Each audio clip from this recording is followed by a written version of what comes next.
Hi, I'm Brennan Walsingham, and I'm here with Ms. Trentanelli. She's here to tell us a little bit about Banned Book Week. Can you tell us about this upcoming event?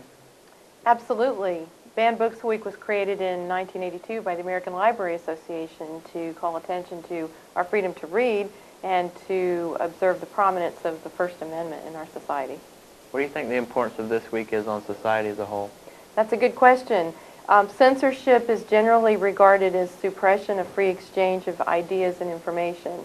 And those ideas need to be exchanged in a free society. Our successful democracy cannot function unless we are able to exchange ideas with each other and criticize our government and learn from each other. Censorship is also regarded as either being direct by someone else or there could be self-censorship. And most people who object to censorship are objecting to censorship that would be practiced by somebody else, a central authority, and restricting the individual's rights. Can you tell us a little bit about the events going on at Gulf Coast State College and in the community dealing with Banned Book Week? Absolutely. We have more than a week's worth of events, and they actually start off campus. This coming Sunday, the 25th at 2 p.m. at the public library downtown, we will be participating in a censorship simulation in which participants can play a role. They will get to see what it's like to be a part of a school board meeting and a decision process where a book is challenged. Participants could play the role of a parent or a student or a school board member or a teacher or a librarian and learn some of the different perspectives involved, because there are some valid questions surrounding when do you allow children of a young age to read certain materials. So I think that people attending the simulation will have a good sense of the kind of decision making that takes place in that.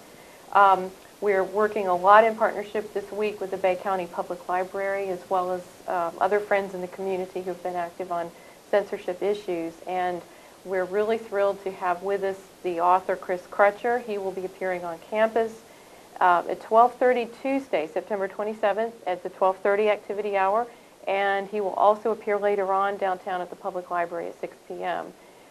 We also have during the week, let's see, Thursday, September 29th, our fantastic theater students will once again read from materials that they have performed last spring, and also they'll be reading from Double Exposure, written by our local author, Michael Lister, and our wonderful art students will be again doing their sidewalk chalk art depictions of books, and they always do a fabulous job. So people will want to come out and look at the artwork as well.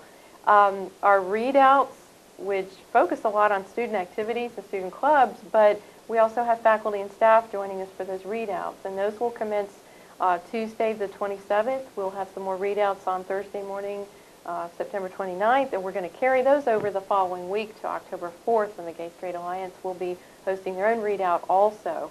And to kind of, let's see, one last item would be the roundtable forum that we are running September 29th in the evening over in the Student Union.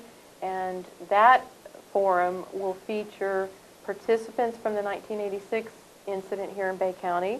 On all sides, we have participants from various different viewpoints and various positions in the school board debate on those books, and they will all be here that evening, and we're going to have a nice, thoughtful discussion about differences of opinion, but also where we might agree on certain things and hopefully can heal some wounds that are left over from that incident.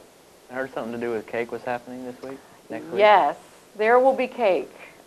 Join us at the library on Thursday morning, September 29th. If you're a baker and you love to read, try to create a cake in the theme of your favorite book title. And if you're not a baker, you just like to eat cake, then come on over about 11 o'clock and watch the judging of the Edible Books Contest. And I heard on good authority that they may be cutting those cakes and sharing them with some people too. Sounds like fun. As college students, why do you think it's important for us to look into reading these books? Well, I think it's important for a lot of reasons. First of all, college students are citizens of the United States. I mean, you're living here, you're residents, and you have to care about what the government does and about our society. Several presidents have spoken out in favor of free speech and even freedom of criticism of them. Thomas Jefferson said that our liberty depends on the freedom of the press, and that cannot be limited without all being lost. And also, I think it's just very good for you as a college student and any college student to be able to learn about the First Amendment, what it covers, what it doesn't cover, when does it apply, when doesn't it, because there are some exceptions. It's also really valuable to learn how conflicts are resolved, and a lot of the bannings that have occurred across the country end up resulting with the book being replaced to the library shelves or the classroom, but there's a process, and part of that process involves the court system sometimes, and so it's good for you guys to learn about how our society resolves those conflicts too. If people want to learn more about this event, where can they go? Oh, there's several different options there.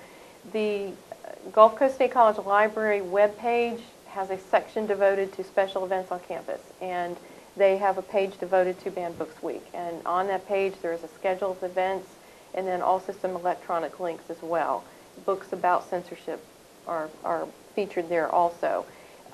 Students could also go online to the American Library Association website, and that is really simple. It's ala.org. There's also Facebook and MySpace activities. Students this year can do virtual readouts via YouTube. You can read your book and upload it to YouTube and let the whole world hear you. Also, anybody interested in doing legal type research can check out the Find Law Constitution First Amendment Annotation series. That's another good source. And WKGC webpage also has our schedule up on its webpage. Sounds like a fun and interesting week. I hope so. I hope it'll be great fun for everybody. Thank you, Ms. Trentanelli. Thank you. And I'm Brennan Walsingham here for GC Wired. Thank you.